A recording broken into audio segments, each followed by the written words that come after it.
will never stood in their way for long. And in the end, when we actually did send men into space, it turned out that those were exactly the qualities it took. I'm John Hudson. This is Pad 39 of the Kennedy Space Center. I was a launch controller here when from this very spot, man took off to fly to the moon. It was a journey that began 12 years before that rocket ever left the ground. And it started on the other side of the world. Back then, we were one of two superpowers that always seemed to be on the edge of a terrible war.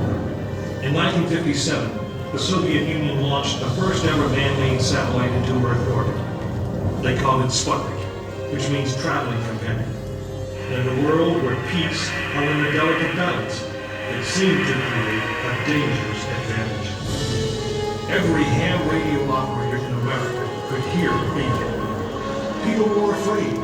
Were the Soviets looking down on us? Watching us? If they could make a satellite pass over our cities, could they do the same with a bomb? Our own space program kicked into high gear, and less than 2 months later, we were ready to launch our own satellite.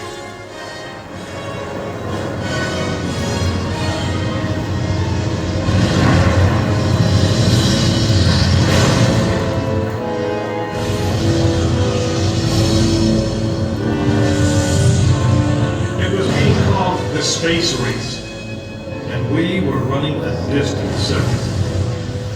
In 1961, we fell even further behind.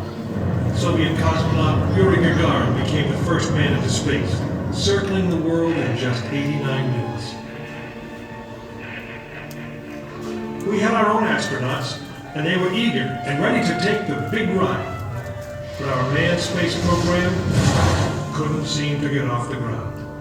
We stuck with it, and on May 5th, 1961, things finally started going right. Astronaut Alan Shepard took his ship Freedom 7 6.5 miles into space. America had its first space hero. Just a few days later, our space program received a new challenge.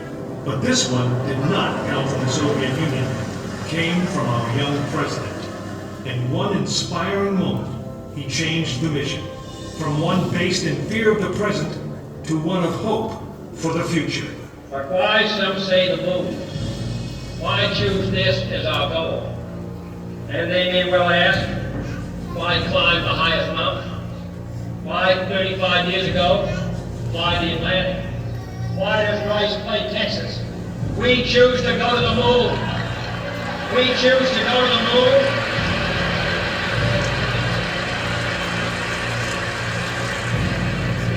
We choose to go to the moon in this decade and do the other thing, not because they are easy, but because they are hard. We hadn't been more than 16 minutes into space, and now we were going to the moon. We would have to design a rocket the size of a 36-story office building, put it together with the precision of a microscope, and accelerate it to the speed of a bullet. Then we would have to guide it to a moving target 250,000 miles away. Many people thought it was an impossible dream, but 400,000 of us set about making that dream a reality. It would be the longest, most hazardous voyage that any man had dared to attempt. But step by step, mission by mission, we orbited the Earth, perfecting the skills and technologies we would need on this incredible journey. Our astronauts practiced maneuvering, docking, and the 1,000 other tasks that would comprise the moon mission. We created new alloys, lighter and stronger than anything seen before. We designed communication systems that would be reliable over the vast distances. And behind it all, we tried to perfect the rocket that would be powerful enough to punch out of Earth orbit and take us to the moon.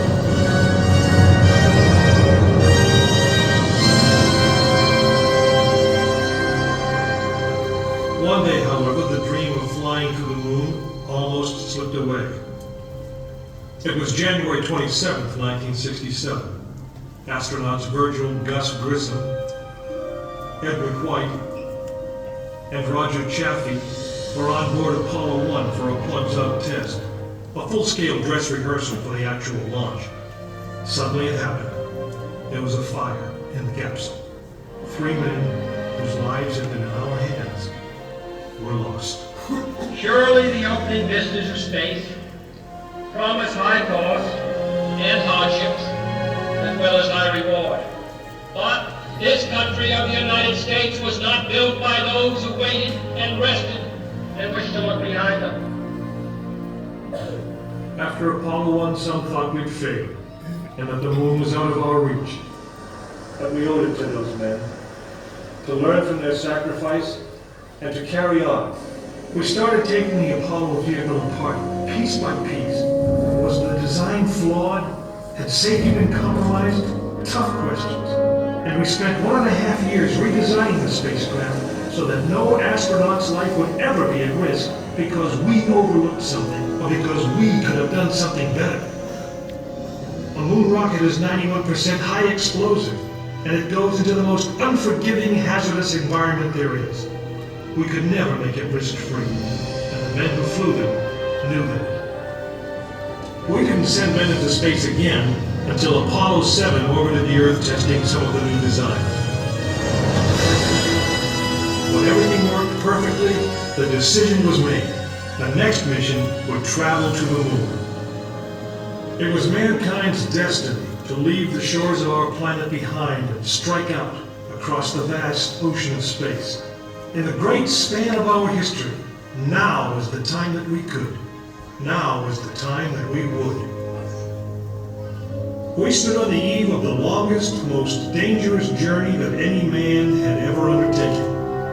And it would be taken by Frank Borman, James Lovell, and William Anders, the crew of Apollo 8. Through those doors, you'll find the firing room, launch control, just as it was on December 21st, 1968.